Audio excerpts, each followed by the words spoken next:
Hello and welcome to the channel. Today we're going to be checking out the Electro-Harmonix Good Vibes Modulator. Now this pedal is a sound that I'm sure a lot of you will be familiar with, as this is a univibe style pedal, which for those of you who aren't familiar is a type of modulation effect that is somewhere between a chorus and a phaser, to my ear at least anyway, but it's definitely its own unique thing. Now what sets this pedal apart compared to some of its other counterparts and other univibe style pedals that are available on the market is this is more true to the original univibes, as it uses a photocell in the circuit. What this means is inside this pedal you've got a bulb, and the photocell reacts to that bulb, which is what gives it its oscillation. And this is the reason that univibes tend to have their sort of unique, some people call it throb, or I call it slightly asymmetrical sort of oscillation to it. When you compare it to something like a phaser, which gives you a really nice sine wave oscillation, this is sort of more of half a sine wave with slightly more of an aggressive drop off. But I'll show you what I mean by that and let you hear that in a second. But that's a little bit about this pedal. I don't think I really need to say a lot more than that, because I'm sure most of you are familiar with the univibe sound. So let's take a look at the pedal itself. So looking at the controls, you've got 3 knobs and 2 dip switches.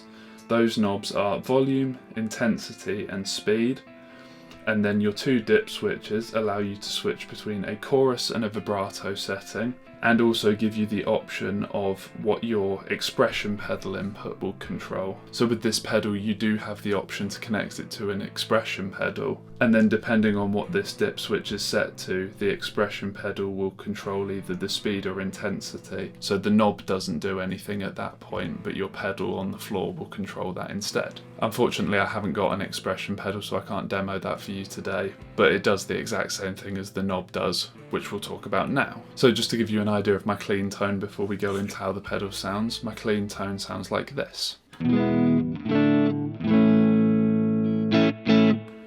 So what that clean tone is my Fender Tele 60s Custom made in Japan going straight into my Vox AC30. And then I've obviously got the Good Vibes in between. So with the Good Vibes set, how you can see it in the pedal cam here, it sounds something like this.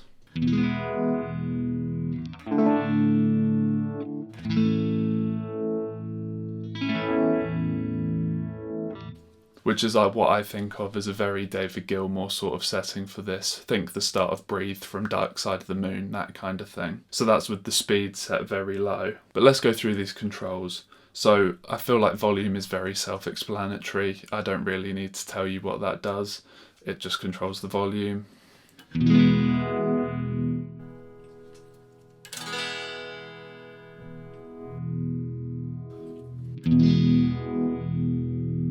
So I'm just going to leave that there, that's self-explanatory. We've then got intensity, so that's how much depth and of the effect that you're really getting. So you've heard it with the intensity at 12 o'clock. If I back it off to about 9 o'clock, it's something like this.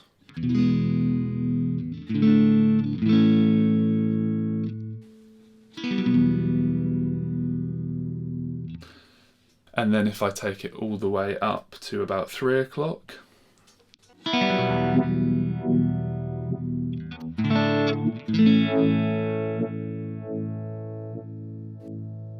so then you really start to hear what I was talking about earlier, that sort of throb. You can hear that the oscillation is quite asymmetrical and you do get quite an aggressive drop off on each cycle. I'm not the biggest fan of having the intensity way up because you get that very aggressive feel. I kind of like it dialed back a little bit, so I'm going to set that back to 12 o'clock where I had it at the start, and then we'll look at the speed control. So you've heard it with the speed control very low, but if I bump that up to around there, then it sounds something like this.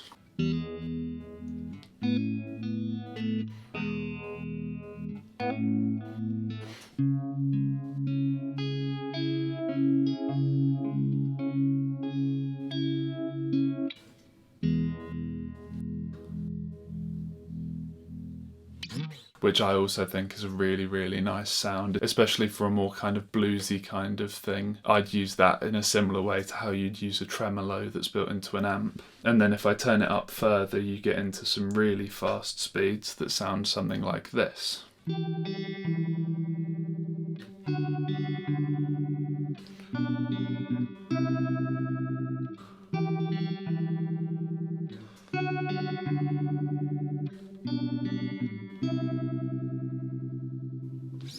which at that point you are sort of almost getting into more of a tremolo-y kind of effect. Speaking of which, let's flip it over to the vibrato setting and see what that sounds like. So now we're over on the vibrato setting, and with the speed where we just had it, it sounds something like this.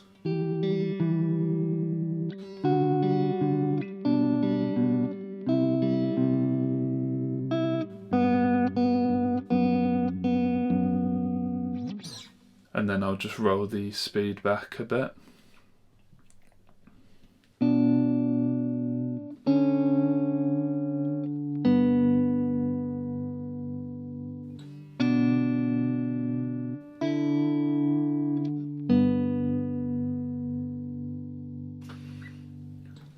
And with it on a really low setting.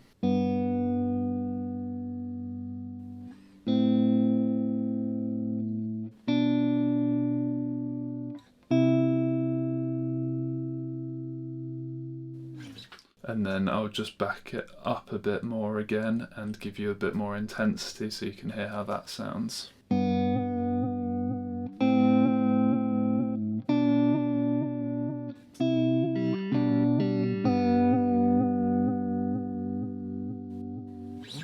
So again, on this setting as well, you get that quite aggressive throb. Now for me personally, that's not my favourite sort of sound for a tremolo vibrato, but I absolutely love the chorus setting on this pedal. So that's really the whole reason that I wanted one of these. But hopefully that gives you some idea of some of the tones that you can get out of this pedal. Now the question is, should you buy one of these, and how does it compare to some of its rivals?